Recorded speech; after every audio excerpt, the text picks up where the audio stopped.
Ang hangin sa loob ng mansyon ng mga Mendoza sa Forbes Park ay siksik sa amoy ng mga imported na bulaklak at mamahaling pabango. Mula sa matataas na kisame ang mga kandelero na gawa sa kristal ay nagkakalat ng ginintuang liwanag. Pinapakislap ang mga alahas ng halos 200 bisita, ang pinakamayaman at pinakaimpluwensyal na mga tao sa Maynila. Ang mahinang kalansingan ng mga kopitan ng champagne at ang halakhakan ng mga nakagown at barong ay lumilikha ng isang perpektong musika ng karangyaan. Sa gitna ng lahat si Valentina, ang bagong Mrs. Mendoza, ay parang isang reyna na namamahala sa kanyang korte. Nakasuot ng isang makintab na pulang gown na yakap ang kanyang perpektong katawan, bawat galaw niya ay kalkulado, bawat ngiti ay kaakit-akit. Siya ang larawan ng kagandahan at pagiging sopistikada. "Valentina darling, you are glowing," bati ng isang senadora, humalik sa kanyang pisngi. "It's all because of Roberto." Sagot ni Valentina, ang kanyang boses ay malambing na parang pulot habang marahan niyang hinahaplos ang braso ng kanyang asawa. Si Don Roberto Mendoza, isang higante sa industriya ng teknolohiya, ay ngumiti lang, ang kanyang mga mata ay puno ng paghanga para sa babaeng nagpabago ng kanyang mundo sa loob lamang ng ilang buwan. Mula sa gilid ng Grand Ballroom, pinapanood silang lahat ni Rosa. Bilang head housemaid sa loob ng 5 taon, kabisado na niya ang bawat sulok ng mansyon at ang bawat kumpas ng buhay ni Don Roberto. Ngunit ang bagong sigla na dala ni Valentina ay iba. Mayroong isang kislap sa mga mata ng kanyang amo na ngayon lang niya nakita, ngunit mayroon ding isang namumuong kaba sa kanyang dibdib na hindi niya maipaliwanag. Habang abala sa pag-aasikaso ng mga utos sa ibang mga katulong, napansin ni Rosa ang isang maliit na figura na nakatayo malapit sa malaking hagdanan. Si Santiago, ang 7 taong gulang na anak ni Don Roberto, sa yumaong asawa nito. Suot ang isang maliit na suit na halatang hindi siya komportable. Mahigpit niyang hawak ang isang piraso ng nakatuping papel. Ang kanyang mga mata, malalaki at madidilim, ay nakatuon lamang kay Valentina. Nakita ni Rosa ang pag-ipon ng lakas ng loob sa bata.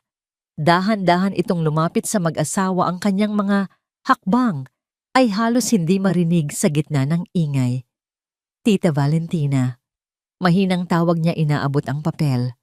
Saglit na naputol ang perpektong ngiti ni Valentina nang makita ang bata. Ngunit mabilis itong bumalik, mas matamis pa kaysa dati. "Santi, my dear, shouldn't you be with your yaya? It's past your bedtime." Hinaplos niya ang buhok ng bata, isang galaw na para sa mga bisita ay puno ng pagmamahal, ngunit para kay Rosa na nakamasid mula sa malayo ay may halong lamig. Hindi man lang niya tinignan ang iniaabot na papel. "Para po sa inyo." Pilit ni Santiago, ang boses ay nanginginig. "Later, sweetie. Go on now." Sabi ni Valentina, ang kanyang tono ay hindi na nagiiwan ng lugar para sa pagtutol bago bumaling muli sa kausap na business tycoon. Bigo dahan-dahang umatras si Santiago, ang kanyang mga balikat ay bahagyang nakayuko. Walang nakapansin sa kanya maliban kay Rosa na nakaramdam ng kirot sa kanyang puso. Nang matapos ang party at ang huling bisita ay umalis na ang mansyon, ay biglang nabalot ng katahimikan. Ang natira na lang ay ang mga katulong na nagliligpit ng kalat. Matapos siguraduhin na ang lahat ay nasa ayos, umakyat si Rosa sa ikalawang palapag para tingnan si Santiago. Natagpuan niya ang bata sa playroom, hindi naglalaro. Nakaupo ito sa isang sulok yakap, ang kanyang mga tuhod, habang nakatingin sa labas ng bintana. Ang pagkain na iniakyat ng yaya nito ay hindi nagalaw. "Santi," mahinang tawag ni Rosa. Tumingin ang bata at sa liwanag ng buwan na tumatama sa kanyang mukha, nakita ni Rosa ang bakas ng mga tuyong luha sa kanyang mga pisngi. "Hindi ka pa kumakain," sabi ni Rosa, umupo sa tabi niya. "Gusto mo ba igawa kita ng mainit na gatas?" Umiling si Santiago. Ayaw po sa akin ni Tita Valentina. Di ba Manang Rosa? Tanong niya, ang boses ay basag. Hindi agad nakasagot si Rosa. Ano ang sasabihin niya sa isang batang nakakaramdam ng isang katotohanang kahit siya ay natatakot aminin? Hindi totoo yan, Santi. Baka pagod lang siya mula sa party. Sabi na lang niya, kahit alam niyang kasinungalingan yon. Nakita niya ang papel sa sahig sa tabi ng bata. Kinuha niya ito at dahan-dahang binuksan. Ito ay isang drawing na gawa sa Crayola, isang malaking bahay, at sa harap nito ay 3 tao, isang matangkad na lalaki, isang babaeng may mahabang buhok at korona, at isang maliit na bata sa gitna. Sa itaas ay nakasulat, "Welcome Tita Valentina." Ngunit sa tabi ng babae may isa pang figura, isang anghel, na may pakpak na nakalutang sa langit na nakangiti. Ang kanyang ina. Ang ganda naman nito, Santi. Sabi ni Rosa, sinusubukang pasiglahin ng bata. Bakit hindi mo iwan sa ibabaw ng mesa niya para makita niya bukas? Sumunod naman si Santiago. Magkasama silang pumasok sa malawak na kwarto ni Valentina na dati ay opisina ng yumaong ina ni Santiago. Maingat na inilapag ng bata ang drawing sa ibabaw ng vanity table ng madrasta. Kinabukasan, habang naglilinis ng master's bedroom, natigilan si Rosa. Nakita niya ang drawing ni Santiago, ngunit hindi na ito nasa ibabaw ng mesa. Nakalagay ito sa gilid, at sa mismong gitna ng drawing, may malaking mantsa ng pulang alak binubura ang mukha ng anghel at ang korona ng reyna. Mukhang aksidenteng natapunan. Maya-maya pa pumasok si Valentina sariwa mula sa kanyang umagang yoga. Nakita niya si Rosa na nakatingin sa papel. "Oh, that," sabi niya na parang walang anuman. "I had a little accident last night." Ang kalat talaga ng batang yan kung saan-saan iniiwan ang mga gamit niya. Hindi niya sinabing kasalanan niya, pero ang tono niya ay naninisi. Walang bakas ng panghihinayang sa kanyang boses, tanging inis. Kinuha niya ang papel, nilukot ito at itinapon sa basurahan na para bang ito ay isang maruming tissue. Napatayo lang doon si Rosa, hindi makagalaw. Sa sandaling iyon, ang kabang nararamdaman niya ay nagkaroon ng pangalan takot. Takot para sa batang nawalan ng ina. At ngayon, ay tila nawawalan na rin ng lugar sa sarili niyang tahanan. Gabi na nang muling dumaan si Rosa sa tapat ng silid ni Valentina. Bahagyang nakabukas ang pinto at narinig niya ang boses nito na may kausap sa telepono. Ang boses na malambing sa harap ng mga bisita ay wala na. Ang natira ay isang boses na malamig at matalas. "Oh friend, ang party ay isang tagumpay. Lahat ay mahal ako." Sabi niya may halong pagmamalaki. Nagkaroon ng saglit na katahimikan. Lahat, maliban sa isang maliit na problema. Napatigil si Rosa sa paglalakad, nagtago sa dilim ng pasilyo. Yung bata. Pagpapatuloy ni Valentina, ang boses niya ay bumaba sa isang bulong na puno ng lason. "He's a constant annoying reminder of the past. Sa ayaw ko man o sa gusto, kailangan ko siyang gawan ng paraan. Sooner or later." Nang marinig iyon, parang nagyelo ang dugo sa mga ugat ni Rosa. Ang mga salitang gawan ng paraan ay umalingaw-ngaw sa kanyang isipan, isang malinaw na banta na nagpapatunay sa lahat ng kanyang kinatatakutan. Habang papalayo ang mga yapak niya sa pasilyo, alam ni Rosa na ang magandang mukha ng bagong reyna ng mansyon ay isang maskara lamang. At sa ilalim nito, isang panganib ang nag-aabang para sa isang inosenteng bata. Ang pag-alis ni Don Roberto para sa isang linggong business trip sa Singapore ay nag-iwan ng isang kakaibang katahimikan sa mansyon. Para sa karamihan ito ay isang normal na pangyayari. Ngunit para kay Rosa, ang katahimikang ito ay mabigat at puno ng pagbabanta na parang paghinga ng isang paparating na bagyo. Bago umalis, niyakap ni Don Roberto si Santiago ng mahigpit. "Be a good boy for Tita Valentina. Okay, I'll bring you the best robot toy from Singapore." Bulong niya sa anak, isang pangakong mabilis na nagpaliwanag sa mukha ng bata. Ang pagpapaalam naman ni Valentina sa kanyang asawa ay isang palabas. Puno ng matatamis na halik mga yakap na tila ayaw bumitaw at isang kumakaway na kamay hanggang sa mawala sa paningin ang itim na Mercedes sa malaking gate ng Forbes Park.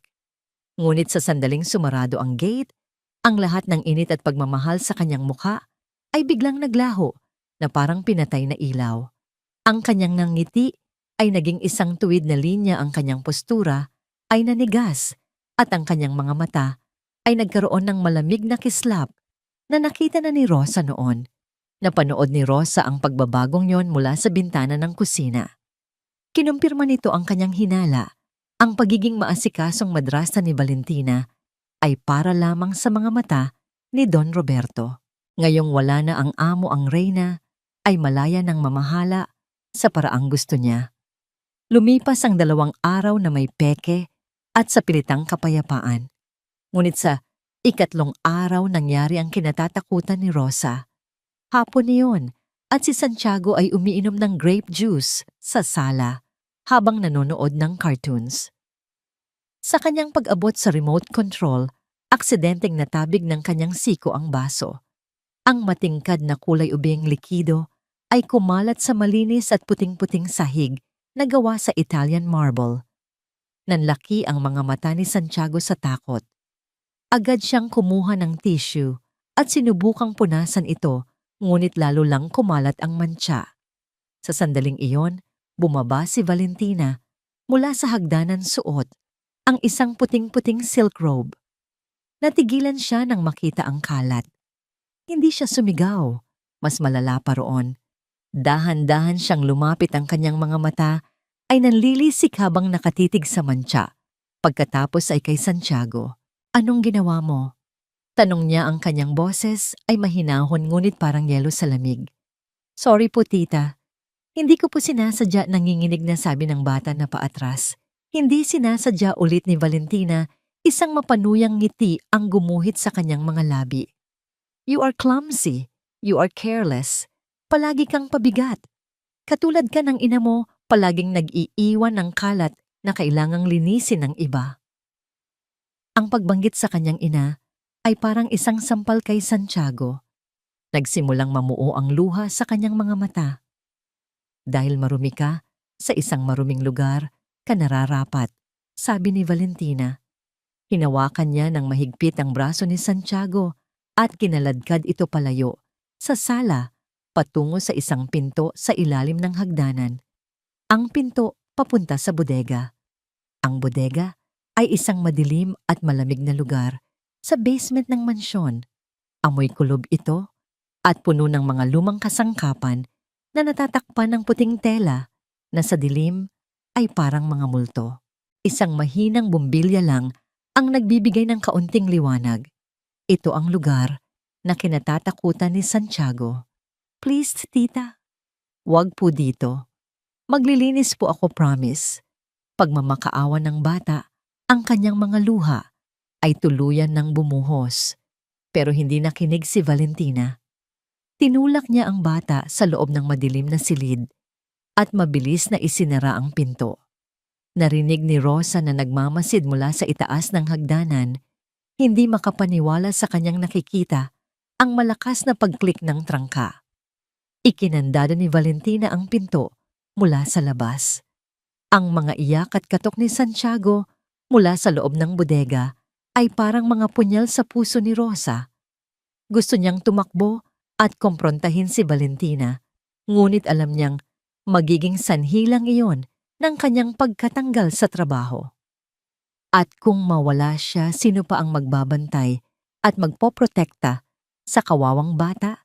Nagkibit-balikat lang si Valentina na para bang nagtapon lang ng basura. Dumiretso siya sa minibar, nagsali ng isang baso ng puting alak at umupo sa sofa habang mahinang humuhuni na tila walang anumang nangyari. Nanatili si Rosa sa kanyang kinatatayuan, ng kanyang mga kamay ay nanginginig sa galit at kawalan ng magawa. Hinintay niyang umakyat si Valentina sa kanyang silid. Nang matiyak niyang ligtas, na dahan-dahan siyang bumaba. Ang malalakas na iyak ni Santiago ay naging mahinang hikbi na lamang. Pumunta si Rosa sa kusina, kumuha ng isang baso ng gatas at ilang biskwit at inilagay sa isang maliit na tray. Bumalik siya sa tapat ng pinto ng bodega. "Santi!" Bulong niya, idinikit ang kanyang bibig sa siwang ng pinto. "Santi, si Manang Rosa to." Narinig niya ang kaluskos sa loob at isang maliit na boses ang sumagot. "Manang, madilim po. Takot po ako." "Shh, andito lang ako sa labas." Pagpapakalma ni Rosa. "Nagdala ako ng gatas at biskwit. Itutulak ko sa ilalim ng pinto, ha? May maliit na puwang sa ilalim ng pinto. Sapat lang para maisuot ang tray." Narinig niya ang mahinang pag-inom ng bata at ang pagnguya ng biskwit. Umupo si Rosa sa sahig sa labas ng bodega, isinandal ang kanyang likod sa malamig na pinto at nanatili roon. Hindi siya nagsalita. Ang kanyang presensya lang, kahit sa kabilang panig ng pinto, ay isang pangako na hindi nag-iisa ang bata. Halos 3 oras ang lumipas bago bumaba si Valentina. Walang emosyon niyang binuksan ang trangka. Lumabas si Santiago, ang kanyang mukha ay maputla at namamaga sa kaiiyak. Ni hindi siya tiningnan ni Valentina. "Learn your lesson," sabi lang nito bago siya tinalikuran. Kinagabihan ng matapos na ang lahat ng kanyang gawain, pinuntahan ni Rosa si Valentina sa library kung saan ito nagbabasa. Huminga siya ng malalim bago magsalita. "Madam." Panimula niya, pinipilit na maging magalang ang kanyang tono. "Pasensya na po sa pakikialam, pero napansin ko lang po, baka po masyadong natatakot si Santi sa bodega. Bata pa po kasi." Dahan-dahang ibinaba ni Valentina ang kanyang libro. Tumingin siya kay Rosa at ang mga mata niya ay kasing lamig ng bakal. "Rosa," sabi niya, ang bawat salita ay mabagal at may diin. "You are the head housemaid. Ang trabaho mo ay pamahalaan ang mga katulong at siguraduhing malinis ang bahay na ito. Hindi kasama sa trabaho mo ang questionin kung paano ko dinidisiplina ang anak ko. Maliwanag ba?" "Opo, madam, pero alamin mo ang lugar mo." Putol ni Valentina sa kanya, ang boses ay hindi na nagtatago ng pagbabanta. "Dahil kung hindi maraming nag-aabang ng trabaho mo sa labas ng gate na yan." Tumango na lang si Rosa, alam niyang wala nang silbi ang anumang sasabihin niya. Tumalikod siya at naglakad paalis, dala ang bigat ng pagkatalo. Nang gabing iyon, sa kanyang maliit na kwarto sa servants' quarters, hindi makatulog si Rosa. Ang mukha ni Santiago na puno ng takot at ang mga mata ni Valentina na puno ng pagbabanta ay paulit-ulit na naglalaro sa kanyang isipan. Ang pakikipag-usap ay walang saysay. Ang pagrereklamo ay peligroso. Napabangon siya. May kailangan siyang gawin. Binuksan niya ang kanyang maliit na aparador at kinuha mula sa ilalim ng mga nakatuping damit ang isang maliit at mumurahing notebook na may itim na pabalat at isang ballpen. Umupo siya sa gilid ng kanyang kama at sa liwanag ng munting lampara, nagsimula siyang magsulat. Nanginginig ang kanyang kamay, ngunit determinado ang kanyang mga galaw. Oktubre 22, 2025. Ika-4:15 ng hapon. Ikinulong ni Madam Valentina si Santiago sa bodega. Dahilan natapon ang juice sa sahig ng sala, ikinandado ang pinto mula sa labas. Tumagal ng halos 3 oras. Ika-9 mong 30 paride. Gabi, kinausap ko si Madam. Binalaan niya ako na maaari akong tanggalin sa trabaho. Maingat niyang isinara ang notebook. Ang bawat salitang isinulat niya ay hindi lang isang tala. Ito ay isang piraso ng ebidensya. Isang sandata. Isiniksik niya ang kwaderno sa pinakatagong sulok ng kanyang mga gamit. Hindi pa niya alam kung paano o kailan, ngunit alam ni Rosa na darating ang araw na ang mga lihim na isinusulat niya sa dilim ay kailangan niyang ilabas sa liwanag. Ang tahimik na digmaan para kay Santiago ay nagsimula na. Ang pagbabalik ni Don Roberto mula sa Singapore ay nagdala ng panibagong hangin sa mansyon. Bigla ang mabigat at mapanuring katahimikan ay napalitan ng isang masiglang pag-arte ng isang masayang pamilya. Si Valentina ay muling naging ang perpektong asawa, laging nakangiti, at ang kanyang mga kilos ay puno ng paglalambing. Si Santiago naman, na sa mga nakaraang araw ay parang isang anino na takot gumawa ng ingay, ay bahagyang nabuhayan ng loob sa presensya ng kanyang ama. "Look what Papa got for you," masayang sabi ni Don Roberto. Inilabas mula sa isang malaking paper bag ang isang makintab na robot na may mga kumukutitap na ilaw. Agad na nagliwanag ang mga mata ni Santiago. Sa sandaling iyon, habang yakap-yakap niya ang bagong laruan, halos makalimutan niya ang takot at ang bodega. Pinanood sila ni Rosa mula sa di kalayuan. Nakaramdam siya ng bahagyang ginhawa, ngunit kasabay nito ay isang matinding pag-aalala. Ang nakikita niya ay isang ama na tunay na mahal ang kanyang anak, ngunit bulag sa katotohanang nangyayari sa ilalim ng kanyang sariling bubong. Alam ni Rosa na ang pagkakataong ito ay hindi niya maaaring palampasin. Ang ilang araw na kapayapaan habang naririto si Don Roberto ay isang gintong bintana na kailangan niyang samantalahin. 2 araw siyang naghintay, nag-ipon ng lakas ng loob. Ang mga salita ni Valentina ay umuulit sa kanyang isipan. "Alamin mo ang lugar mo," isang malamig na babala. Ngunit ang imahe ni Santiago na umiiyak sa dilim ay mas malakas. Isang gabi matapos ang hapunan, nakita ni Rosa na pumasok si Don Roberto sa kanyang pribadong aklatan para tapusin ang ilang trabaho. Si Valentina naman ay abala sa pakikipag-usap sa telepono sa balkonahe. Ito na ang pagkakataon. Nanginginig ang kanyang mga kamay habang kinatok niya ang mabigat na pinto na gawa sa narra. "Come in," narinig niyang sabi mula sa loob. Dahan-dahan niyang pinihit ang seradura. Naabutan niya si Don Roberto na nakaupo sa kanyang malaking leather na upuan. Napapaligiran ng mga libro, ang kanyang mukha ay naiilawan ng kanyang laptop. "Manang Rosa," sabi nito bahagyang nagulat. "May kailangan ka." Huminga ng malalim si Rosa. "Don Roberto, pasensya na po sa abala." Panimula niya, ang kanyang boses ay mas mahina kaysa sa inaasahan niya. "Gusto ko lang po sanang may sabihin tungkol kay Santi." Bahagyang kumunot ang noo ni Don Roberto, ngunit itinuon pa rin sa kanya ang atensyon. "Tungkol kay Santi May, problema ba?" "Napapansin ko lang po kasi na nitong mga nakaraang araw, parang laging matamlay at malungkot ang bata." Baka po, hindi niya natapos ang kanyang sasabihin. Ang pinto ng aklatan ay marahang bumukas at pumasok si Valentina na may dalang isang tray na may mainit na kape at ilang piraso ng biskwit. Ang kanyang nangiti ay masing tamis ng asukal. "Mahal," malambing niyang sabi kay Roberto bago bumaling kay Rosa. "Oh Rosa, nandito ka pala. May problema ba sa kusina?" Ang kanyang pagdating ay perpekto, ang kanyang tanong ay tila inosente, ngunit alam ni Rosa na ito ay isang kalkuladong paghadlang. Hindi po madam. Kinukumusta ko lang po si Sir." Si Rosa ay may sinasabi tungkol kay Santi.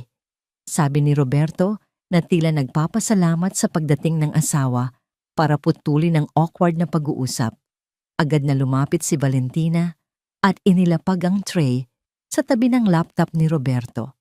Hinaplos niya ang balikat ng asawa bago bumaling kay Rosa. Ang kanyang muka ay nagpapakita ng lubos na pag-aalala. "Talaga? May problema ba si Santi, Rosa? Bakit hindi mo sinabi sa akin? Alam mo namang ako ang dapat unang makaalam sa lahat ng bagay na may kinalaman sa anak ko." Sabi niya. Ang kanyang mga salita ay tila puno ng sinseridad, ngunit para kay Rosa ito ay isang matalinong patibong. Pinalalabas siya nitong isang tsismosang katulong na lumalampas sa kanyang hangganan. "Naisip ko lang po na baka mas mabuting kay Sir Roberto ko na lang sabihin dahil nonsense." Putol ni Valentina. Ang kanyang namungiti ay hindi pa rin nawawala. Ayokong nabibigyan ng karagdagang stress si Roberto. Pagod na siya sa trabaho Kung meron kang mga concern, gaano man kaliit sa akin mo sabihin, ako ang ina ng batang ito ngayon. Ako ang bahala. Tumingin si Don Roberto mula sa kanyang laptop, ang mukha niya ay pagod. Valentina is right, Rosa. She's in charge of everything related to the household and Santi. Just talk to her. Sige na, marami pa akong kailangang tapusin. Anging mga salitang iyon ay parang isang pintong isinara ng malakas sa mukha ni Rosa. Isang pader na hindi niya kayang gibain. Wala siyang nagawa, kundi tumango. Sige po, sir. Madam, pasensya na po ulit sa abala. Tumalikod siya at lumabas ng aklatan ng kanyang puso ay mabigat sa pagkatalo. Nabigo siya at alam niyang may kapalit ang kanyang pagsubok. Hindi siya nagkamali. Makalipas ang 1 oras habang nag-aayos siya sa kusina, tinawag siya ng isa pang katulong. Manang Rosa, pinapatawag po kayo ni Madam sa opisina niya. Ang dating opisina ng yumaong ina ni Santiago ay isa ng salamin ng personalidad ni Valentina, minimalist, walang personal na gamit at malamig. Nakaupo si Valentina sa likod ng isang malaking puting mesa, ang kanyang mga kamay ay magkapatong sa ibabaw nito. Ang matamis na ngiti ay wala na. Ang natira ay isang matigas na ekspresyon. Maupo ka, Rosa. Utos niya. Umupo si Rosa sa silyang nasa harap ng mesa. Pakiramdam niya ay para siyang isang kriminal na iimbestigahan. Sinubukan mong lagpasan ako. Simula ni Valentina ang kanyang boses ay mahinahon ngunit may talim. Sinubukan mong lasunin ang isip ng asawa ko laban sa akin. Hindi po, Madam. Nag-aalala lang po talaga ako kay Santi. Huwag mo nang ituloy. Putol niya itinaas ang isang kamay. Let me make this very, very clear. Isa kang katulong. Ako ang misis dito. Ang batang yon ay responsibilidad ko. Kung paano ko siya palalakihin, kung paano ko siya didisiplinahin, lahat iyon ay desisyon ko. At wala kang kahit anong karapatang makialam. Tumayo siya at lumakad paikot sa mesa hanggang sa tumayo siya sa likuran ni Rosa. Naramdaman ni Rosa ang kanyang hininga malapit sa kanyang tainga. Ito ang una at huling babala ko sa'yo, bulong ni Valentina. Ang bawat salita ay puno ng lason. Kung susubukan mo ulit na sirain ang pamilya ko, kung magsusumbong ka ulit sa asawa ko, o kahit kanino, sisiguraduhin kong hindi ka na makakahanap ng trabaho kahit saan sa Maynila. Gagawa ako ng kwento pagnanakaw siguro sa yaman at koneksyon namin. Sino sa tingin mo ang paniniwalaan nila? Ikaw o ako? Nagyelo si Rosa sa kanyang kinauupuan. Ito ay hindi lang isang banta ng pagkatanggal sa trabaho. Ito ay isang banta ng pagsira sa kanyang buong buhay. Maliwanag ba? Tanong ni Valentina, bumalik sa kanyang upuan. Hindi makapagsalita si Rosa. Tumangulang siya ng marahan. Good. Makakaalis ka na. Parang isang robot na tumayo si Rosa at lumabas ng silid. Ang kanyang mga binti ay nanginginig. Ang pag-asa na naramdaman niya kanina ay ganap nang nawala, napalitan ng dalisay na takot. Gabi na nang bumalik siya sa kanyang maliit na kwarto. Pakiramdam niya ay gumuho ang mundo niya. Paano na si Santiago? Paano niya ito matutulungan ngayon na siya mismo ay nasa bingit ng kapahamakan? Habang nakaupo siya sa gilid ng kama, biglang nag-ring ang kanyang mumurahing cellphone. Isang unknown number. Nag-aalangan man sinagot niya ito. Hello? Hello, si Rosa ba ito? Tanong ng isang boses sa kabilang linya. Isang boses ng isang matandang babae, mahinahon, ngunit may bahid ng awtoridad. Sino po sila? Nagkaroon ng saglit na pag-alinlangan bago sumagot ang babae. Ako si Pilar, Pilar Reyes. Tiyahin ako ng yumaong asawa ni Roberto. Natigilan si Rosa. Matagal na akong hindi nakakadalaw, pagpapatuloy ng matanda. Nabalitaan ko lang na nag-asawang muli si Roberto. Gusto ko lang sanang malaman, kumusta na ang apo ko sa pamangkin? Kumusta na si Santiago? Sa gitna ng kadiliman at kawalan ng pag-asa, ang tanong na yun, isang simpleng tanong mula sa isang taong nagmamalasakit, ay parang isang sinag ng liwanag. Isang maliit na ningas ng pag-asa ang biglang sumibol sa puso ni Rosa. Baka hindi pa tapos ang laban. Baka ngayon pa lang ito magsisimula. Ang araw ng pahinga ni Rosa ay hindi kailanman naging ganito kabigat. Ang bawat oras na malayo siya sa mansyon ay isang oras na puno ng pag-aalala para kay Santiago. Ngunit ang araw na ito ay iba. Hindi ito pahinga kundi isang misyon. Sumakay siya ng jeep na kipagsiksikan sa mga pasahero, ang kanyang puso ay kumakabog sa bawat paghinto at pag-andar ng sasakyan. Mahigpit ang hawak niya sa kanyang lumang handbag kung saan nakatago ang isang maliit na sobre. Sa loob nito ay ang address ng isang coffee shop sa isang hindi gaanong kilalang eskinita sa Makati, ang lugar kung saan sila magkikita ni Tita Pilar. Ang bawat anino ay tila sumusunod sa kanya. Bawat sulyap mula sa estranghero ay parang isang paghuhusga. Ang banta ni Valentina ay nakatanim sa kanyang isipan.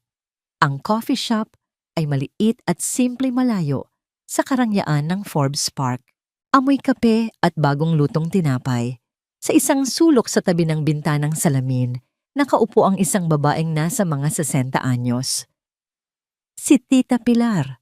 Nakasuot ng simpleng bestida at may suot na perlas na hikaw. Mayroon siyang aura ng tahimik na dignidad. Ang kanyang mga mata, matalas at puno ng talino, ay agad na nakita si Rosa pagpasok nito. Rosa. Tawag niya isang maliit na ngiti ang sumilay sa kanyang mga labi. Nanginginig na lumapit si Rosa at umupo sa tapat niya. Tita Pilar, salamat po sa pagpunta. Ako dapat ang magpasalamat sa iyo sa pagpayag mong makipagkita. Sagot ng matanda isininya sa waiter na bigyan sila ng kape. Nang sila na lang ulit ang kanyang muka ay naging seryoso. Hindi na ako magpapaligoy-ligoy pa, Rosa. Noong huli kaming magkausap ni Roberto bago siya ikasal, naramdaman ko ng may mali. Mayroong kasakiman sa mga mata ng babaeng iyon. Ngayon sabihin mo sa akin ang totoo. Ligtas ba ang apo ko? Ang direktang tanong ay parang isang gripo na nagbukas sa lahat ng pinipigilang emosyon ni Rosa. Huminga siya ng malalim at pagkatapos ay nagsimulang magkwento. Isinalaysay niya ang lahat mula sa sinirang drawing, sa paulit-ulit na masasakit na salita, hanggang sa panginginig ni Santiago, sa takot, sa tuwing naririnig ang boses ni Valentina. Idinetalya niya ang insidente ng natapong juice at ang malupit na parusa sa bodega. At sa huli, ikinuwento niya ang pagtatangka niyang kausapin si Don Roberto at ang nakakakilabot na banta na natanggap niya mula kay Valentina. Habang nagsasalita si Rosa, hindi kumukurap si Tita Pilar. Ang kanyang mga kamay ay marahang nakakuyom sa ibabaw ng mesa. Walang paghuhusga sa kanyang mukha, tanging isang lumalalim na galit at kalungkutan. Nang matapos si Rosa ang kanyang mga mata ay namumula na sa pinipigilang luha. Inabot ni Tita Pilar ang kamay niya at marahan itong pinisil. Naniniwala ako sa iyo. Sabi nito, ang kanyang boses ay matatag. Alam kong hindi ka magsisinungaling sa ganitong bagay. Ang pamangkin ko, binulag siya ng pag-ibig o kung ano man ang tawag sa ilusyong yon. At ang apo ko, ang nagbabayad ng halaga. Ano po ang gagawin natin, Tita? Takot? Natakot po ako para sa bata, pero wala po akong magawa. Kapag nagsalita pa ako, mawawalan ako ng trabaho at baka hindi ko na siya makita pa. Halos pabulong na, sabi ni Rosa. Ang tapang mo ay hindi nasusukat sa pagsigaw, Rosa. Minsan ito ay nasa tahimik na paghahanda. Sabi ni Tita Pilar. Kinuha niya ang kanyang pitaka at naglabas ng isang makapal na sobre. Ito, sabi niya, inilagay ito sa kamay ni Rosa. Pera yan. Para sa'yo. Itago mo. Para kung dumating ang araw na kailangan mong umalis, dyan. Nang biglaan mayroon kang magagamit. Huwag kang tatanggi. Hindi ito bayad, ito ay tulong. Pero tita, at ito pa, pagpapatuloy niya kumuha ng isang calling card. Pangalan niya ng isang abogado, kaibigan ng pamilya, mapagkakatiwalaan, itago mo. Huwag mo munang tatawagan. Ang kailangan natin ngayon ay patuloy na mag-ipon ng ebidensya. Ang kwadernong sinabi mo, napakahalaga niyan. Ituloy mo ang pagsusulat. Itala mo ang lahat, bawat detalye.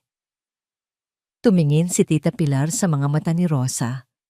Hindi ka nag-iisa sa laban na ito, Rosa. Mula ngayon kasama mo na ako. Umalis si Rosa sa coffee shop na may bagong pag-asa. Ang bigat sa kanyang dibdib ay bahagyang gumaan. Hindi na siya nag-iisa, mayroon na siyang kakampi.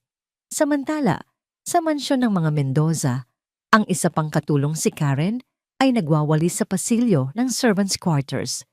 Si Karen, na mas bata kay Rosa, ay laging may inggit sa posisyon nito bilang head housemaid.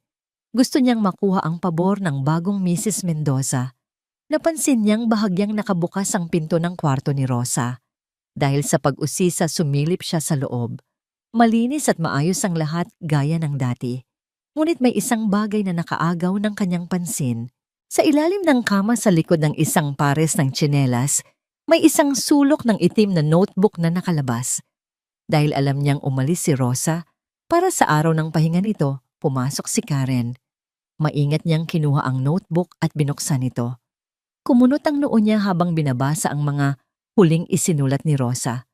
Mga petsa, mga oras, pangalan ni Santiago at ni Madam Valentina, bodega, ikinandado, binalaan.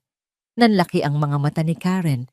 Ito ay isang talaan, isang sikretong talaan laban sa kanilang amo. Dito na niya nakita ang kanyang pagkakataon. Dala ang notebook, halos patakbo siyang umakyat sa ikalawang palapag at marahang kumatok sa silid ni Valentina. Madam, ako po si Karen. Pwede po ba kayong maistorbo sandali? Ilang sandali pa binuksan ni Valentina ang pinto. Anong kailangan mo? Pasensya na po, madam. Pero may nakita po ako sa kwarto ni Manang Rosa. Sa tingin ko po dapat ninyong makita. Iniabot ni Karen ang notebook. Kinuha ito ni Valentina at habang binabasa ang mga pahina, ang kanyang muka ay dahan-dahang nagbago. Ang pagkainis ay naging pagkabigla at pagkatapos ay naging isang malamig at mapanganib na galit. Ang kanyang mga daliri ay humigpit sa pagkakahawak sa kwaderno. Salamat, Karen. Sabi ni Valentina, ang kanyang boses ay kalmado sa isang nakakatakot na paraan. Ibalik mo ito sa pinagkuhanan mo. Siguraduhin mong walang makakahalata at manatili kang mapagmatyag. Ipaalam mo sa akin ang lahat ng kahina-hinalang kilos ni Rosa. Opo, madam. Masusunod po.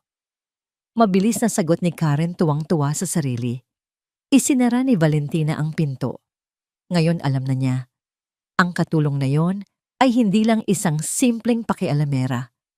Siya ay isang ahas, isang traidor na nag-iipon ng sandata laban sa kanya. Kailangan niyang turuan ito ng leksyon at kailangan niyang paigtingin ang parusa sa batang siyang dahilan ng lahat ng ito. Nang gabing iyon, pagbalik ni Rosa sa mansyon, sinalubong siya ng isang eksenang nagpatigil sa kanyang paghinga. Nakatayo si Valentina sa gitna ng sala, hawak sa braso si Santiago na umiiyak ng walang tunog. Saan mo itinago ang hikaw ko? Mariing tanong ni Valentina sa bata. Nakita kitang naglalaro malapit sa vanity table ko kanina. Hindi po ako. Wala po akong kinuha. Hikbi ni Santiago. Sinungaling. Sigaw ni Valentina. Para kay Rosa halatang halata na isa itong palabas, isang bitag. Dahil hindi ka lang makalat, isa ka na ring magnanakaw. Kinaladkad niya ang bata patungo sa pamilyar na pinto sa ilalim ng hagdanan. Sa pagkakataong ito, mas marahas ang kanyang mga galaw, mas puno ng galit. Manang Rosa, tulong, sigaw ni Santiago nang makita siya. Susugod na sana si Rosa, ngunit sinalubong siya ng nanlilisik na mga mata ni Valentina. Isang tingin na nagsasabing, "Subukan mo." Itinulak ni Valentina ang bata sa loob ng bodega. "Dito ka matutulog hanggang sa aminin mo kung nasaan ang hikaw ko magnanakaw." Sigaw niya bago isinara ng malakas ang pinto at ikinandado ito. Narinig ni Rosa ang malakas na pag-click ng trangka. Sinundan ito ng mga desperadong katok at iyak ni Santiago. "Manang tita, buksan niyo po. Takot po ako." Ang pag-asang naramdaman ni Rosa kanina ay biglang naglaho nilamon ng kadilimang bumabalot ngayon sa buong mansyon. Nakatayo siya roon, walang magawa sa labas ng nakakandadong pinto, habang ang mga iyak ng isang batang pinagkaitan ng liwanag ay unti-unting humihina sa gitna ng malamig at walang pakialam na gabi. Walang tulog na lumipas ang gabi para kay Rosa. Ang bawat tiktak ng orasan sa kanyang maliit na kwarto ay parang isang pagkutya, isang paalala ng bawat segundong ginugugol ni Santiago sa madilim at malamig na bodega. Ang mga hikbi at katok nito ay matagal nang huminto at ang katahimikang pumalit ay mas nakakakilabot pa. Bago pa man sumikat ang araw, hindi na niya natiis. Ang takot na mawalan ng trabaho ay biglang naging maliit na bagay kumpara sa takot na baka may masama nang nangyari sa bata. Dahan-dahan siyang lumabas ng kanyang kwarto at tinungo ang hagdanan. Ang buong mansyon ay tahimik pa natutulog sa karangyaan nito. Walang kamalay-malay sa kalupitang nagaganap sa ilalim ng bubong nito. Nakatayo sa harap ng pinto ng bodega, idinikit niya ang kanyang tainga. Wala siyang marinig. Walang pag-iyak, walang kaluskos, isang nakabibinging katahimikan. "Santi," bulong niya halos hindi marinig. "Andyan ka pa ba?" Walang sagot. Isang alon ng matinding kaba ang bumalot sa kanya. Hindi na siya makapaghintay. Bilang head housemaid, alam niya kung saan itinatago ang duplicate ng lahat ng susi sa mansyon. Mabilis ngunit maingat siyang pumunta sa utility room, kinuha ang malaking keyring at nanginginig na hinanap ang susi para sa bodega. Bumalik siya sa pinto, ang tunog ng pagpasok ng susi sa seradura ay tila napakalakas sa katahimikan ng umaga. Dahan-dahan niyang pinihit ito. Isang malakas na click. Bumukas ang pinto. Ang amoy alikabok at kulob na hangin mula sa loob ay sumalubong sa kanya. Isang maliit na figura ang nakabaluktot sa pinakamadilim na sulok sa ibabaw ng malamig na sementadong sahig. Si Santiago. Yakap niya ang isang lumang unan na puno ng agiw, hindi gumagalaw. "Santi," halos paanas niyang tawag habang marahang lumalapit. Dahan-dahang itinaas ng bata ang kanyang ulo. Ang kanyang mukha ay napakaputla, ang kanyang mga labi ay tuyo at basag-basag. Ang kanyang mga mata na dati malalaki at puno ng buhay ay halos hindi na maidilat sa pamamaga. Nang hawakan ni Rosa ang kanyang noo, para siyang napaso. Nilalagnat ng mataas ang bata. "Manang," sabi nito, ang boses ay mahina at garalgal. Ang lamig. Sa sandaling iyon, ang lahat ng pagtitimpi at takot sa puso ni Rosa ay naglaho na parang bula. Ang pumalit ay isang nag-aalab na galit. Isang galit na para lamang sa isang ina na nakikitang sinasaktan ang kanyang anak. Walang pag-aalinlangan binuhat niya si Santiago. Magaan na magaan ang bata para sa kanyang edad. Mahigpit itong kumapit sa leeg niya, nanginginig. Hindi niya ito dinala sa silid nito dahil alam niyang teritoryo iyon ni Valentina. Dinala niya ito sa sarili niyang maliit at ligtas na espasyo. Maingat niyang inihiga ang bata sa kanyang kama. Kumuha siya ng maligamgam na tubig at isang malinis na bimpo at pinunasan ang nanlalagkit na pawis sa katawan nito. Pinalitan niya ang maruming damit nito ng isa sa kanyang malalaking t-shirt. Mula sa kanyang munting first aid kit, kumuha siya ng gamot sa lagnat para sa bata at maingat na ipinainom ito kay Santiago. Habang inaayos niya ang kumot sa bata, biglang bumukas ng malakas ang pinto ng kanyang kwarto. Nakatayo roon si Valentina, nakapamaywang, ang kanyang mukha ay isang maskara ng galit. Ang kanyang silk na pantulog ay lalong nagpatingkad sa bagsik ng kanyang anyo.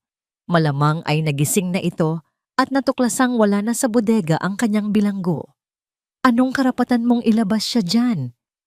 Sigaw niya, ang boses ay matinis at puno ng pagkamuhi. Tumayo si Rosa mula sa kama, inilagay ang kanyang sarili sa pagitan ni Valentina at ng may sakit na bata. Sa unang pagkakataon, hindi siya yumuko. Tinitigan niya si Valentina nang diretso sa mata, ang kanyang sariling mga mata ay nag-aapoy. May sakit ang bata. Matigas niyang sagot. Nilalagnat siya dahil sa ginawa ninyo. Isang mapanuyang tawa ang kumawala sa mga labi ni Valentina. Lagnat lang yan. Disiplina ang tawag dyan, isang bagay na halatang hindi mo alam. Sino ka para magdesisyon dito? Isa ka lang katulong. Katulong nga po ako. Sagot ni Rosa. Ang boses niya ay nanginginig, ngunit puno ng determinasyon. Pero tao ako at hindi ko kayang manood lang habang pinapahirapan ninyo ang isang batang walang kalaban-laban. Masahol pa sa hayop ang pagtrato ninyo sa kanya. Ang mga salitang iyon ay parang isang malakas na sampal kay Valentina. Ang kanyang mukha ay namutla sa galit.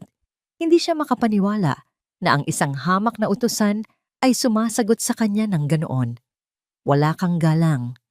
Sigaw niya, lumapit ng isang hakbang. Kayo ang walang puso. Ganti ni Rosa, hindi umaatras. Natigilan si Valentina. Ang kanyang mga mata ay galit na naghahanap ng maisasagot.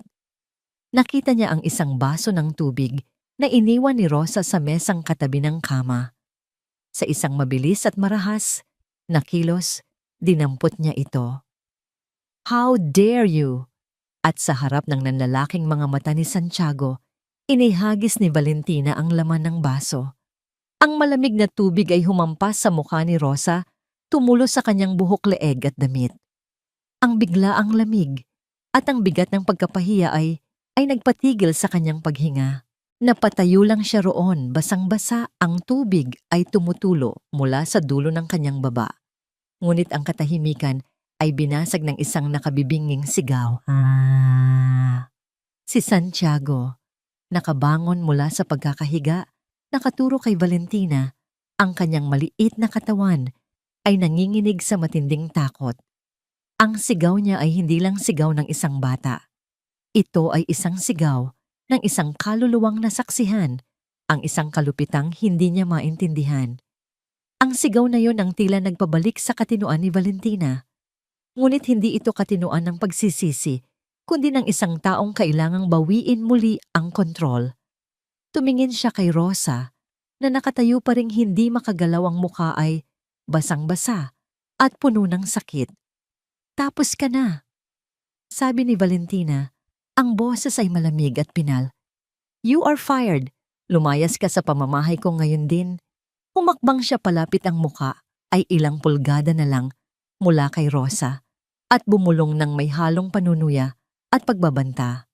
At tingnan natin kung sino ang maniniwala sa isang magnanakaw na tulad mo.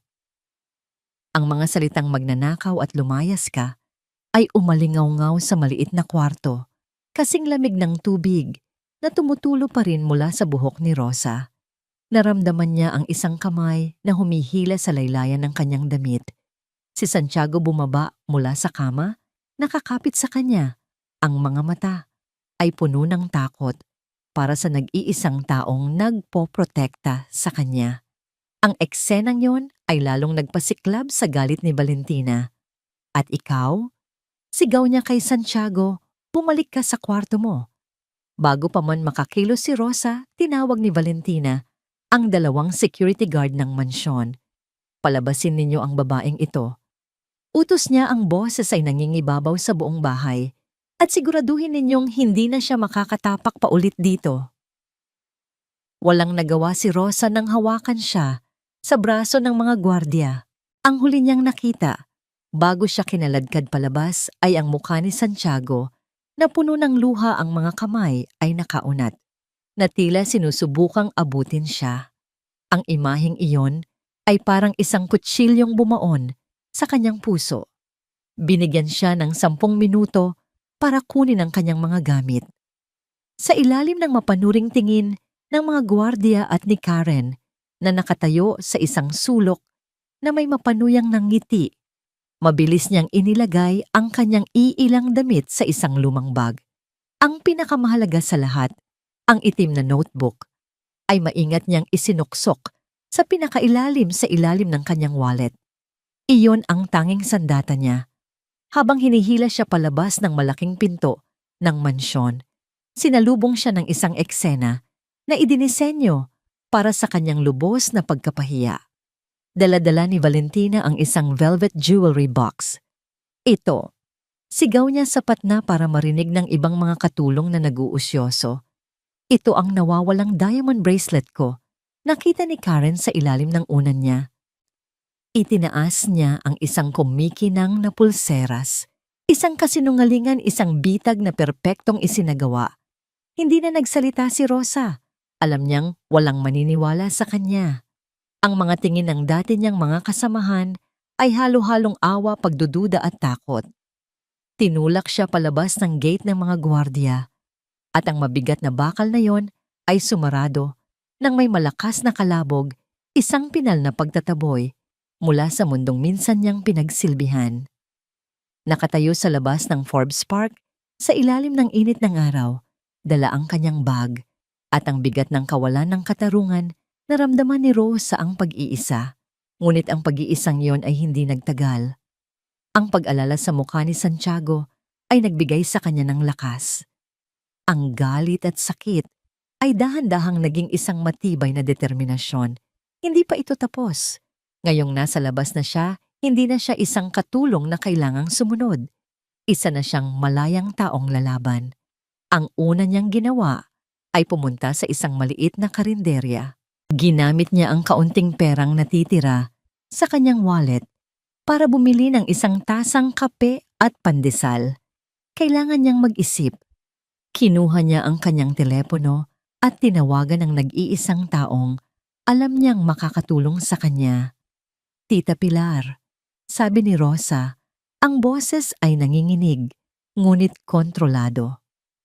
Nangyari na po. Pinalayas na po nila ako. Sa kabilang linya, isang buntong hininga.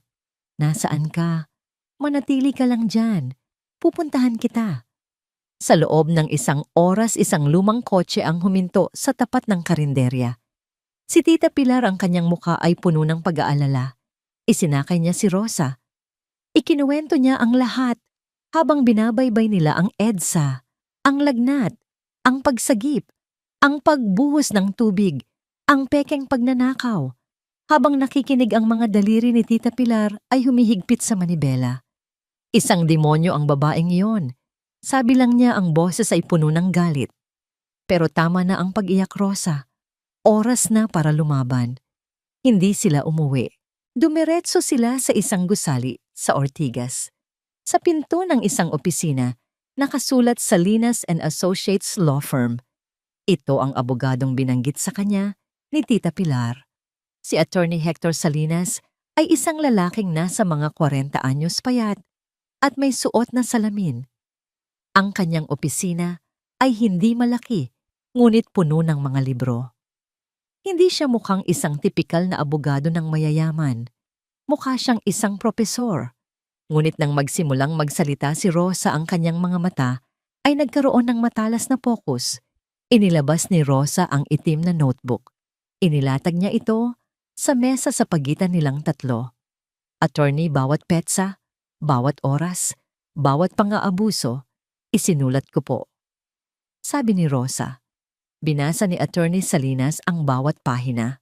Tumingin siya sa mga larawang palihim na kinuna ni Rosa gamit ang kanyang cellphone noong mga nakaraang linggo, mga larawan ng mga tirang pagkain ni Santiago, ang mga pasa niya sa braso mula sa mahigpit na pagkakahawak, ang madilim at nakakatakot na itsura ng bodega. Nang matapos siya, isinara niya ang notebook. Tumingin siya kay Rosa. Manang Rosa, ang ginawa ninyo ay hindi lang matapang, ito ay napakahalaga. Ngunit kulang pa rin ito. Pero attorney, Ang salita ninyo laban sa salita ng isang mayamang socialite ay isang mahirap na laban. Paliwanag niya, kailangan natin ng mas matibay na ebidensya, isang bagay na hindi nila kayang itanggi. Habang nagaganap ang pag-uusap na yon, may isa pang paglalakbay na nangyayari. Dinala ni Tita Pilar si Rosa sa isa pang lugar, isang simpleng gusali ng gobyerno. Ang tanggapan ng Department of Social Welfare and Development DSWD. Doon, ipinakilala sila sa isang social worker na nagngangalang Patricia Reyes. Si Patricia ay isang babaeng nasa mga 30 anyos, ang mukha ay pagod. Ngunit ang mga mata ay puno ng dedikasyon. Pinakinggan niya ang buong kwento ni Rosa nang walang paghuhusga. Tiningnan niya ang mga ebidensya. Ito ay isang malinaw na kaso ng child abuse. Sabi ni Patricia, ang kanyang boses ay seryoso. Pero tama, si Attorney Salinas, ang pinakamalaking hamon sa mga kasong tulad nito ay ang pagkuha ng access sa bata. Lalo na't napapalibutan siya ng pera at kapangyarihan. Ano po ang kailangan nating gawin? Tanong ni Rosa, ang kanyang boses ay puno ng pag-asa. Nagkatinginan si Attorney Salinas at Patricia. Tila nagkakaintindihan sila sa isang plano. Ang unang hakbang, sabi ni Attorney Salinas, ay ang pagkuha ng isang opisyal na medical report. Kailangan nating maipasuri si Santiago sa isang doktor na pinagkakatiwalaan ng DSWD para madokumento ang kanyang pisikal at emosyonal na kalagayan. Pero paano, tanong ni Rosa?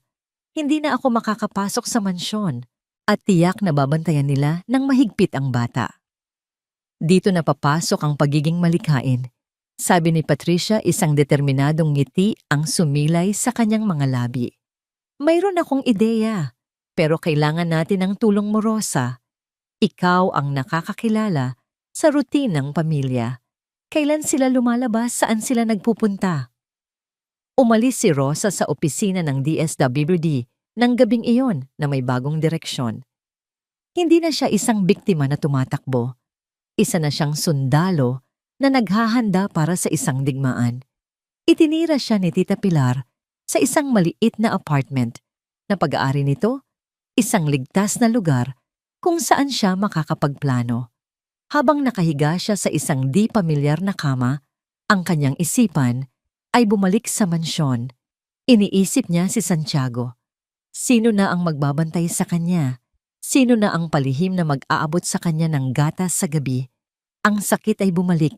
Ngunit sa pagkakataong ito, may kasama na itong layunin. Magtiis ka lang, Santi. Bulong niya sa dilim. Parating na si Manang. At sa pagkakataong ito, hindi na ako mag-iisa. Ang simula ng laban ay hindi ang kanyang pagkaladkad palabas ng mansyon, kundi ang sandaling ito, ang tahimik na pangako ng isang babaeng handang isugal ang lahat para sa isang batang itinuring na niyang sariling anak. Ang mga sumunod na araw ay parang isang pelikula ng espiya. Si Rosa na ngayon ay nakatira sa maliit ngunit ligtas na apartment ni Tita Pilar ay naging sentro ng operasyon. Ang kanyang cellphone na dati ay para lang sa mga tawag mula sa probinsya ay naging pinakamahalagang gamit niya. Kailangan nating malaman ang schedule niya. Sabi ni Attorney Salinas sa kanilang unang strategy meeting sa apartment. Hindi natin mailalabas si Santiago sa mansyon, pero kaya natin siyang hintayin sa labas. Dito pumasok ang kaalaman ni Rosa. Tuwing Miyerkules ng hapon, sabi niya nang walang pag-aalinlangan. Iyon ang araw ng piano lesson ni Santi. Dinadala siya ng driver sa isang music school sa BGC. Si Valentina ay hindi sumasama. Mas gusto niyang mag-shopping o makipagkita sa mga kaibigan niya sa oras na yon. Ito ang kanilang pagkakataon. Isang maliit na siwang sa mahigpit na seguridad na bumabalot sa bata. Habang pinaplano nila ang pagkuha ng medical report, isang bagong problema ang lumitaw. Sinimulan na ni Valentina ang kanyang opensiba. Isang umaga, nakatanggap ng tawag si Tita Pilar mula kay Roberto. Tita, ano ba itong naririnig ko? Sabi ni Roberto sa kabilang linya, ang boses ay halatang inis. Tumawag sa akin si Valentina. Umiiyak. Ninakawan daw siya ng head housemaid mo at ngayon ay sinusubukan pa siyang siraan. She's threatening to file a case. Roberto, makinig ka sa akin. No, tita, you listen, that woman is a thief. I trusted her. Huwag na kayong maniniwala sa kahit anong sasabihin niya. At ibinaba niya ang telepono. Malinaw na, ganap ng nalason ni Valentina ang isip ng kanyang asawa. Hindi lang nila kailangang iligtas si Santiago. Kailangan din nilang labanan ang isang kasinungalingang mabilis na kumakalat. Mas lalo nating kailangang bilisan, sabi ni Attorney Salinas matapos marinig ang balita. Bago pa niya tuluyang maisara ang lahat ng pinto. Ang plano ay isinagawa ng may military precision. Kinontak ni Patricia gamit ang koneksyon ng DSWD ang isang pediatrician na nagtatrabaho sa isang pampublikong ospital sa Quezon City, isang doktor na kilala sa kanyang integridad at karanasan sa mga kaso ng child abuse. Si Dr. Manuel Vargas. Sa araw ng piano lesson, 2 sasakyan ang magkahiwalay na nag-abang malapit sa music school. Sa isa ay si Rosa at Tita Pilar. Sa kabila, si Patricia. Nang dumating ang itim na van ng mga Mendoza at ibinaba ng driver si Santiago sa tapat ng eskwelahan, doon na sila kumilos. Si Patricia dala ang kanyang DSWD ID at isang opisyal na sulat na humihiling ng kooperasyon. Ang unang lumapit sa driver. Sir, ako po si Patricia Reyes mula sa DSWD. Mayroon lang po kaming kailangang i-verify tungkol sa kalusugan ni Santiago Mendoza. Standard procedure lang po. Sabi niya sa isang kalmado at awtoritatibong paraan. Ang driver na halatang nagulat ay hindi nakakibo. Kasabay nito lumabas si Rosa mula sa kabilang sasakyan. Santi. Nang makita ng bata si Rosa ang kanyang mukha, na kanina'y malungkot ay biglang nagliwanag. Tumakbo ito at niyakap ng mahigpit ang kanyang manang. Ang eksenang yon ang dalisay na pagmamahal at pagtitiwala ng bata ay sapat ng ebidensya para sa kahit sinong nagdududa. Sa ilalim ng pagkukunwaring may bigla ang dental appointment na kailangang puntahan at sa tulong ng awtoridad ni Patricia na papayag nila ang driver na isama si Santiago. Nagtungo sila sa ospital ni Dr. Vargas. Sa loob ng maliit at malinis na klinika, ang laro ay natapos. Sa ilalim ng malumanay, ngunit ekspertong pagsusuri ni Dr. Vargas, ang katotohanan ay lumabas. Si Santiago ay significantly underweight para sa kanyang edad. May mga luma at bagong pasa sa kanyang mga braso at binti na naaayon sa forceful grabbing. At nang tanungin ng doktor kung saan niya gustong mag-drawing, kumuha si Santiago ng itim na krayola at iginuhit ang isang maliit na stick figure na nakakulong sa isang malaking kahon. Ang medical report ay detalyado at walang kinikilingan, isang dokumentong magiging bomba sa korte. Ngunit ang karera ay hindi pa tapos.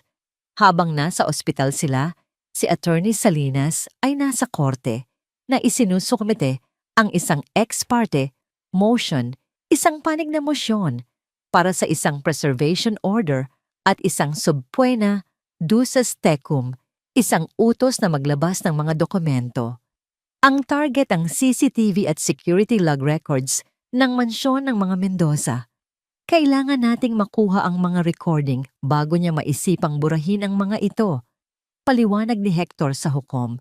Mayroon kaming sapat na dahilan para maniwala na ang mga record na ito ay magpapakita ng isang pattern ng pag-abuso, partikular ang pagkulong sa isang menor de edad sa isang di angkop na lugar. Sa bisa ng mga paunang ebidensya ang notebook ni Rosa at ang testimonya ni Tita Pilar, naglabas ang korte ng utos. Nang hapon ding iyon isang court sheriff ang dumating sa mansyon ng mga Mendoza. Si Valentina, na kararating lang mula sa pamimili, ay nagulat nang iabot sa kanya ang opisyal na dokumento. Binasa niya ito. Ang kanyang mukha ay namutla. Utos ng korte na i-preserve ang lahat ng security footage mula sa nakalipas na 3 buwan at isumite ito para sa pagsusuri. Ang kanyang unang reaksyon ay gulat na mabilis na naging galit. Pumasok siya sa kanyang opisina at tinawagan ang kanyang abogado. Pagkatapos tinawagan niya ang security company. I need a system maintenance. Now. Utos niya. Gusto kong i-reformat ang lahat ng hard drive. Pero ma'am, may court order po. I don't care. Sigaw niya. Ngunit huli na ang lahat. Ang utos ng korte ay nauna nang naipadala sa mismong security provider. Ang mga datos ay legal ng protektado. Sa sobrang galit ibinato ni Valentina ang kanyang mamahaling smartphone sa pader. Nabigo ang kanyang plano na itago ang katotohanan. Ngayon, kailangan na niyang sirain ang mga mensahero. Sa kabilang banda sa opisina ni Attorney Salinas, isa pang tagumpay ang nagaganap. Dumating ang isang IT forensic expert na kanilang kinuha para suriin ang mga data. Pagkatapos ng ilang oras ng pagtatrabaho, tumawag ito kay Hector. Attorney, nakuha ko na. Sabi ng eksperto sa kabilang linya. Mayroon akong isang bagay na hindi nila maitatanggi. Ang data ay malinaw. Ang pinto ng bodega na nasa basement ay na-access gamit ang access card ni Valentina Duarte at ikinandado mula sa labas nang hindi bababa sa 12 beses sa nakalipas na buwan. Ang pinakamatagal na pagkakalock, 12 oras at 47 minuto. Tuwid, walang pagbubukas sa pagitan.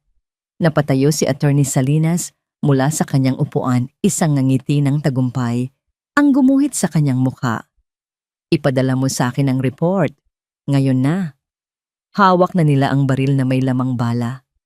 Ang medical report ang nagpapatunay sa pinsala. Ang mga security log ang nagpapatunay sa krimen. Ang kailangan na lang nila ay ang tamang pagkakataon para iputok ito.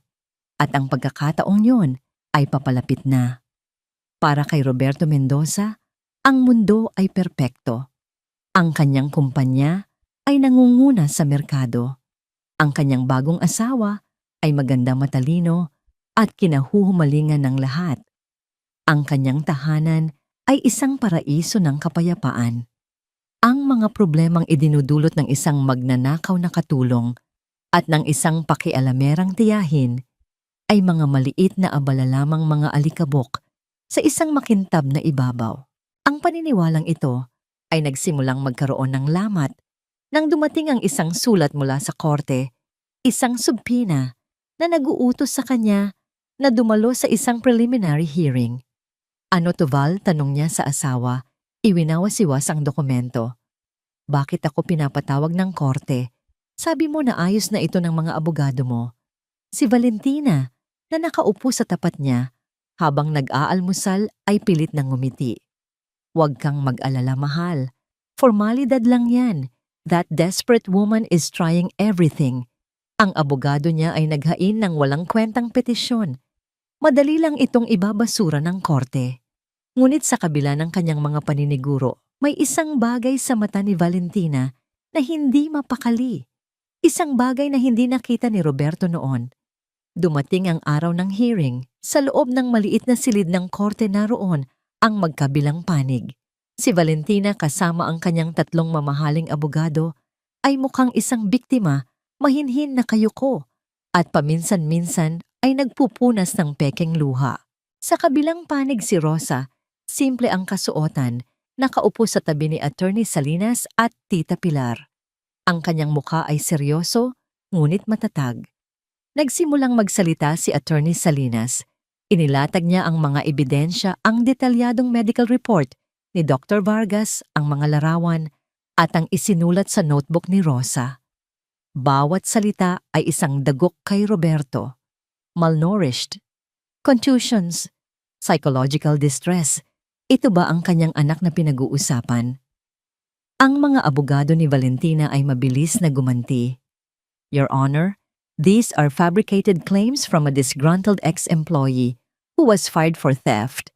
Ang mga pasa, sino ang makapagsasabi na hindi siya nadapa?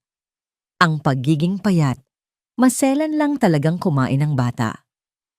Ngunit nang ilabas ni Attorney Salinas ang huli niyang baraha ang report, Mula sa IT forensic expert na tahimik ang buong silid.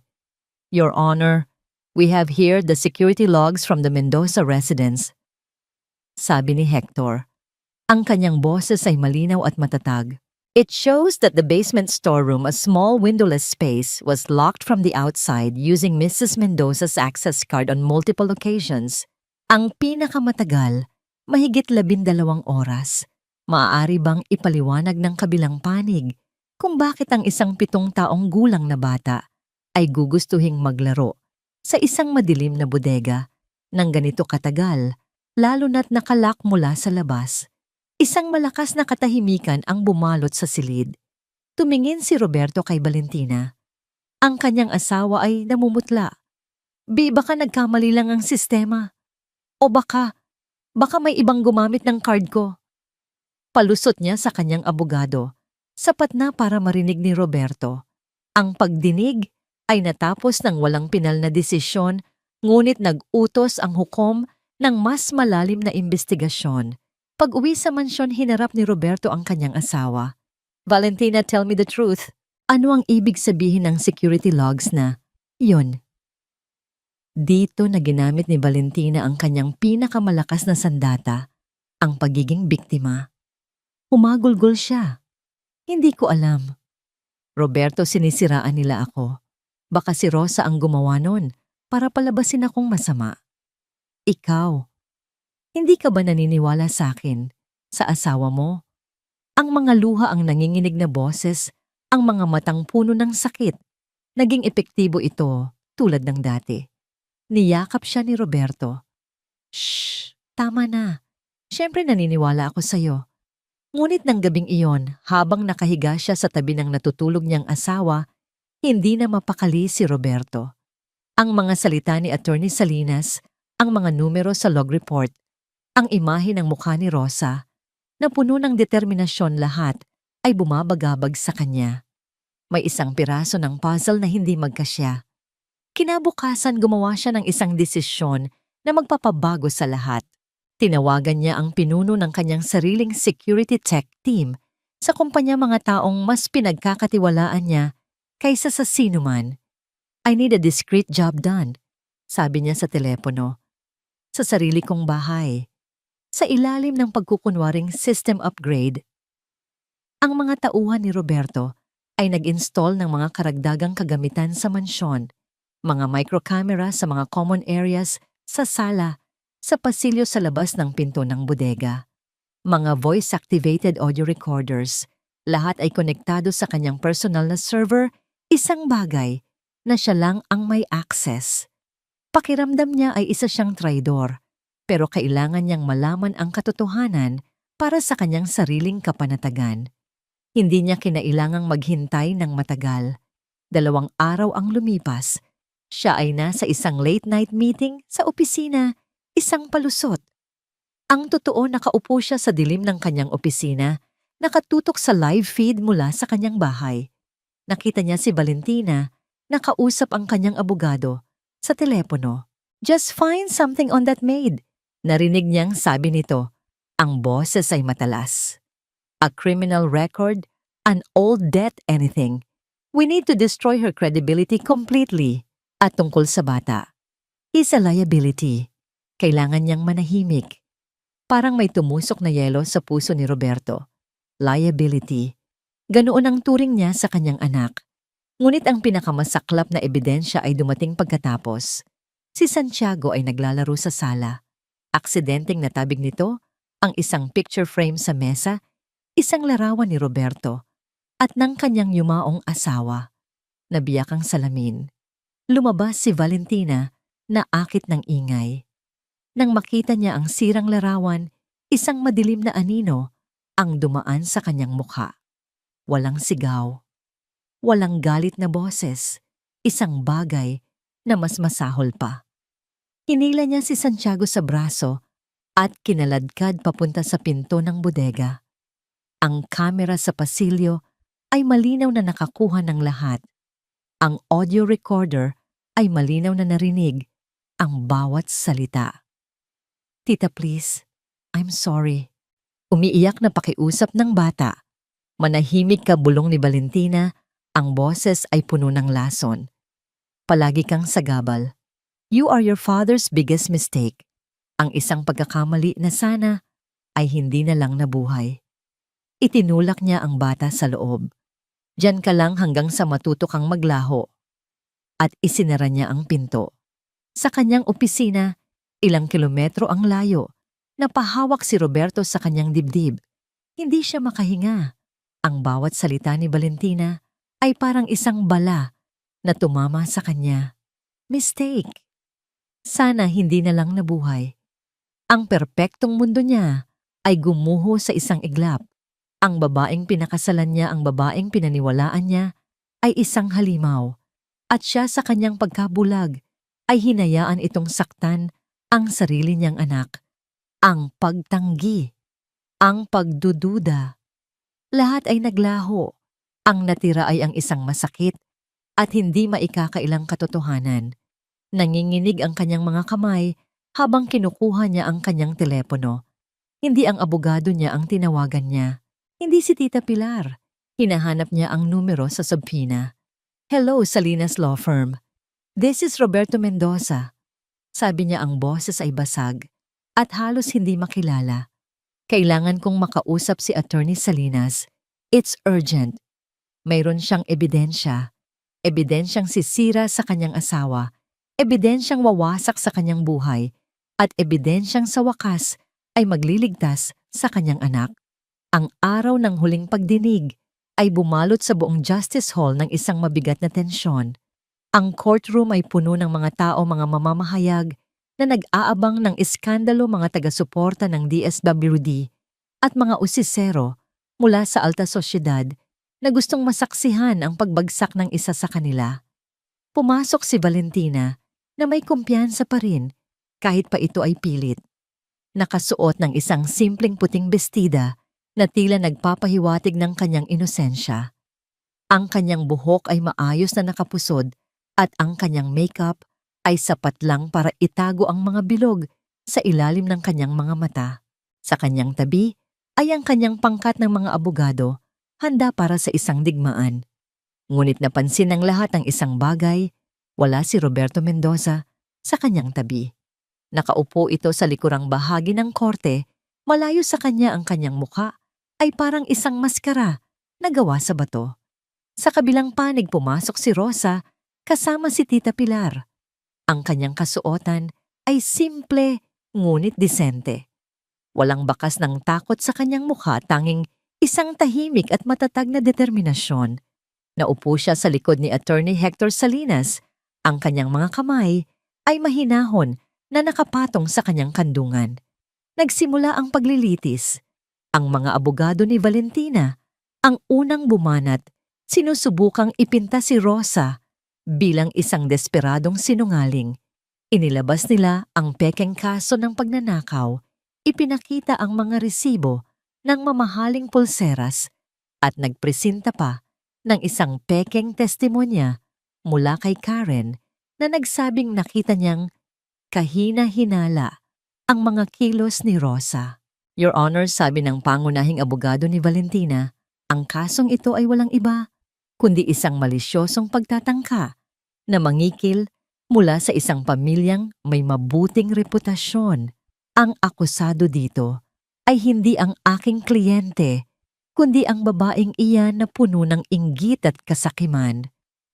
Habang nangyayari ang lahat ng ito, si Rosa ay nanatiling tahimik, ang kanyang mga mata ay nakatuon sa hukom. Nang si Attorney Salinas na ang tumayo ang buong kapaligiran ng silid ay nagbago. Your Honor, ang ebidensya ay hindi nagsisinungaling. Panimula niya, ang kanyang boses ay kalmado ngunit may bigat. Isa-isa niyang inilatag ang kanilang mga baraha. Ang medical report na ipinaliwanag ng detalyado ng tumestigong si Dr. Vargas. Ang mga larawan, ang notebook ni Rosa, ang testimonya ng driver na kinumpirmang iniwan niya si Santiago sa pangangalaga ng DSWD para sa isang medical check-up. Ngunit ang lahat ng ito ay tila mga paunang putok lamang. Ang tunay na bomba ay malapit ng sumabog. Your Honor, pagpapatuloy ni Attorney Salinas, nais po naming tawagin ang aming susunod na testigo, Ginoong Roberto Mendoza. Isang bulungan ang kumalat sa buong silid. Si Valentina ay napatingin sa kanyang asawa. Ang kanyang mukha ay puno ng pagtataka at nagsisimulang pagkabahala. Dahan-dahang tumayo si Roberto at naglakad patungo sa witness stand. Hindi niya tiningnan ang kanyang asawa. Ginoong Mendoza, tanong ni Hector, totoo po bang naniniwala kayo na ang inyong asawa ay walang kasalanan? Nagkaroon ng mahabang katahimikan. Tumingin si Roberto sa hukom, pagkatapos ay sa mga miyembro ng korte. Sa wakas, tumingin siya kay Rosa, isang tingin ng pagsisisi at pasasalamat. Dati oo. Sagot niya, ang kanyang boses ay basag. Pero ang katotohanan ay hindi maikakaila. Ang mga abogado ni Valentina ay sabay-sabay na tumayo. Objection, Your Honor, leading. Sustained, sabi ng hukom. Attorney, dumiretso ka sa punto. Masusunod po, Your Honor, sabi ni Hector. Your Honor, mayroon po kaming nais ipresentang bagong ebidensya. Isang audio-visual recording na kinuhanan sa loob mismo ng pamamahay ng mga Mendoza. 3 araw na ang nakalipas. Dito na nawala ang lahat ng kulay sa mukha ni Valentina. Roberto, no. Halos pabulong niyang sabi, ngunit huli na ang lahat. Isang malaking screen ang ibinaba mula sa kisame. Sa utos ng hukom, ang mga ilaw sa silid ay bahagyang pinatay. Pinindot ni Hector ang play.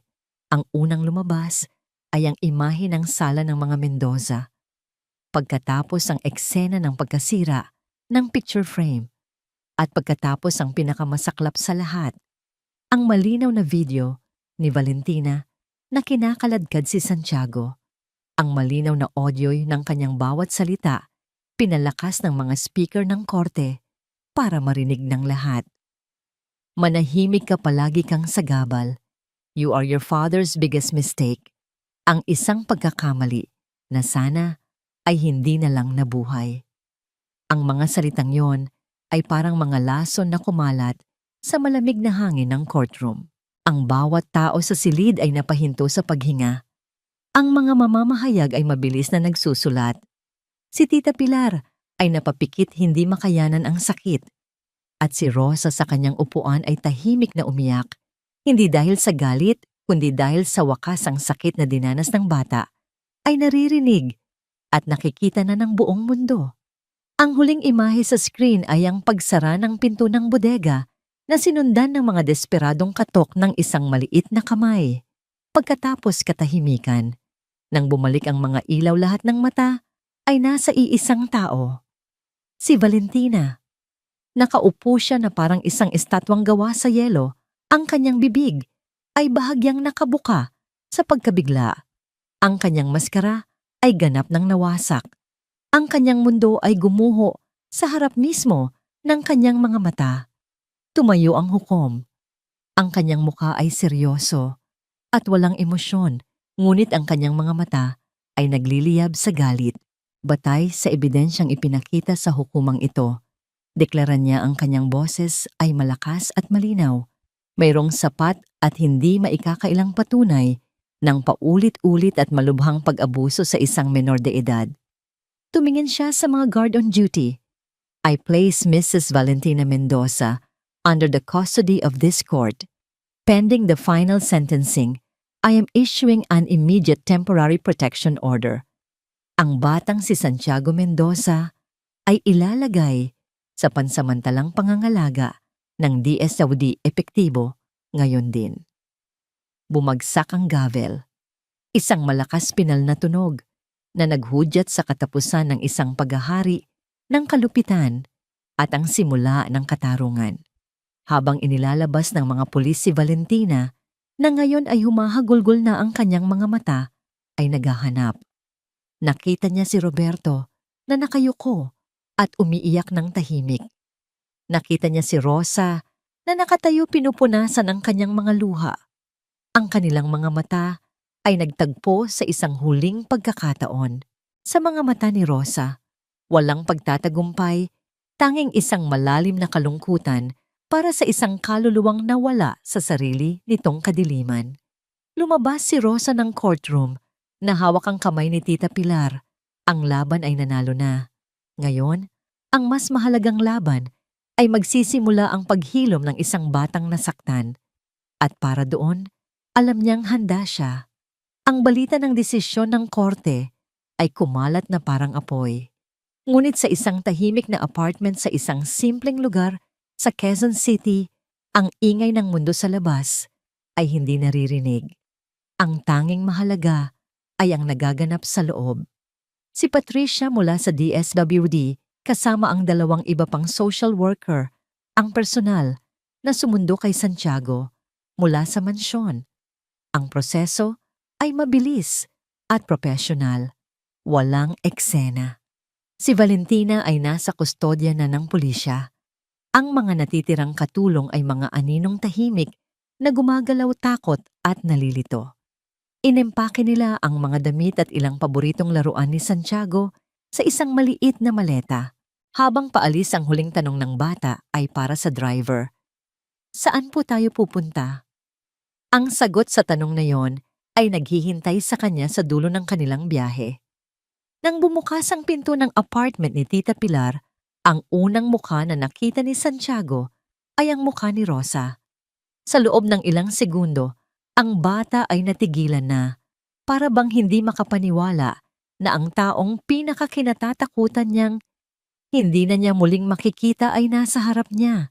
Pagkatapos sa isang iglap, ang lahat ng pinigilang emosyon ay bumuhos. Manang Rosa. Sigaw niya at tumakbo ng buong bilis. Sinalo siya ni Rosa sa isang mahigpit na yakap. Inilubog ang kanyang mukha sa buhok ng bata na amoy araw pa rin. Andito na ako, Santi. Bulong niya paulit-ulit na parang isang panalangin. Andito na ako. Hindi na kita iiwan. Sa likod nila si Patricia at Tita Pilar ay tahimik na nagmamasid, ang kanilang mga mata ay puno ng luha. Ito ang tagumpay.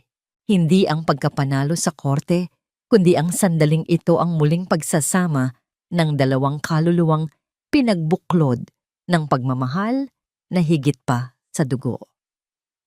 Ang mga sumunod na araw ay isang dahan-dahang proseso ng paghilom. Ang apartment na inayos ni Rosa at Tita Pilar ay naging isang santuaryo. Ang kwarto ni Santiago ay pininturahan ng mapusyaw na asul na may mga glow-in-the-dark na bituin sa kisame. Ang mga lumang laruan niya ay nandoon, kasama ng mga bagong libro na puno ng mga kwento tungkol sa mga bayani at malalayong lupain. Sa una, si Santiago ay tahimik. Madalas siyang nagigising sa gabi, sumisigaw, mula sa isang masamang panaginip.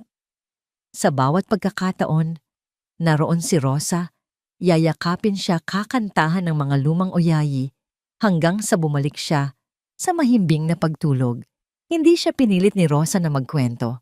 Hinayaan lang niya itong maramdaman na ligtas siya. Ang pagkain ay naging isang ritual ng pag-aalaga. Nagluto si Rosa ng lahat ng paborito ni Santiago: sopas, sinangag at mainit na tsokolate. Sa bawat subo, tila may isang piraso ng lakas at kulay na bumabalik sa maputlang mukha ng bata. Isang linggo pagkatapos ng paglilitis, dumating ang unang bisita. Si Roberto. Sa ilalim ng mahigpit na patnubay ng DSWD, pinayagan siyang bumisita ng 1 oras kasama si Patricia. Ang pagkikita ay hindi madali. Dumating si Roberto na may dalang napakalaking robot, mas malaki pa sa dinala niya mula sa Singapore. Ngunit si Santiago ay nagtago lamang sa likod ni Rosa. Umupo si Roberto sa sahig malayo sa bata. Hindi niya ipinilit. Santi, sabi niya, ang boses ay paos. Anak, I'm so sorry. Ang mga salitang iyon ay hindi sapat at alam niya iyon. Ngunit iyon lang ang mayroon siya. I failed you. At habang buhay kong pagsisisihan yon. Hindi sumagot si Santiago.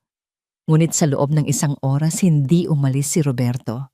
Nanatili lang siyang nakaupo roon, tahimik, habang ang kanyang anak ay unti-unting lumalabas sa pinagtataguan nito para kunin ang isang maliit na laruang kotse. Isang maliit na hakbang, pero isang simula. Makalipas ang ilang buwan sa huling pagdinig, Para sa permanenteng kustodya ang desisyon ng korte ay naging formalidad na lamang. Si Valentina ay sinentensyahan ng maraming taong pagkakakulong para sa child abuse. Ang kanyang mga ari-arian ay halos naubos sa pagbabayad sa mga abogado at danyos. Tinanong ng hukom si Santiago sa isang paraang maiintindihan ng isang bata kung saan niya gustong tumira. Walang pag-aalinlangan lumingon si Santiago hindi sa kanyang mayamang ama, kundi sa babaeng nag-alaga sa kanya. Itinuro niya si Rosa. Gusto ko po kay Mama Rosa. Sabi niya sa unang pagkakataong tinawag si Rosa sa salitang iyon. Ang mga salitang iyon ay nagpabaha ng luha sa buong courtroom. Ang korte ay naglabas ng isang hindi pangkaraniwang desisyon. Ang sole legal custody ay ibinigay kay Rosa. Ngunit si Roberto bilang ama ay inatasan na magbigay ng buong suportang pinansyal para sa pagpapalaki at pag-aaral ni Santiago at binigyan ng karapatan sa mga regular na supervised visit. Isang pamilyang hindi nabuo sa tradisyon, kundi sa sakit pagsisisi at pagmamahal. Ang huling eksena ng kwento ay hindi naganap sa isang marangyang mansyon o sa isang malamig na silid ng korte. Ito ay naganap sa isang pampublikong parke, 1 taon pagkatapos ng lahat ng nangyari. Ito ang ika-8 kaarawan ni Santiago. Sa ilalim ng isang malaking puno ng akasya, may isang simpleng picnic blanket na nakalatag. May isang maliit na cake na may 8 kandila. Ang mga bisita ay iilan lamang. Si Tita Pilar, si Attorney Salinas at si Patricia.